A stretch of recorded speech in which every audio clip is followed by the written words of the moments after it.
Hi எல்லாருக்கும். இன்னைக்கு Sunday July 20th 5:45 போல் கடைக்கு போயிருந்தேன். கடையில் பெருசாக எந்த கிளிப்ஸும் எடுக்கலை. இந்த வீடியோவில் காமிச்சிட்ருக்கிறது நாங்கள் முன்னாடி இருந்த வீடு. கடையும் வீடு ஒன்றா தான் இருக்கும். சில திங்ஸ்லாம் அங்கேயே வச்சுருக்கோம். எங்களோட புக்ஸ்லாம் இன்னும் அங்கே தான் வச்சுருக்கோம்.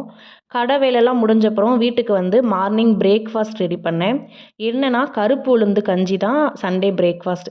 எவ்ரி சண்டே ஏன் இவ்வளோ சிம்பிளான பிரேக்ஃபாஸ்ட்னால் 2 ரீசன் இருக்குது. ஒன்று, ஒர்க் பண்ணுற எல்லாருக்குமே சண்டே ஜென்ரலாக லீவ் இருக்கும். பட் எங்களை மாதிரி கடை வச்சுருக்கவங்களுக்குலாம் மற்ற நாட்களை விட சண்டே தான் கூடுதல் வேலை இருக்கும். அதனால சண்டே மார்னிங் பெருசாக சமைக்கலாம் டைம் இருக்காது.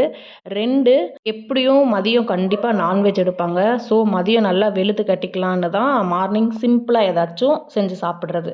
இதோட ரெசிபி நான் நெக்ஸ்ட் ஷார்ட்ஸில் ஷேர் பண்ணுறேன். நான் ஷேர் பண்ணுற வீடியோஸ்லாம் உங்களுக்கு பிடிச்சிருந்துச்சு அப்படின்னா என்னுடைய சேனலை சப்ஸ்கிரைப் பண்ணி சப்போர்ட் பண்ணுங்கள்.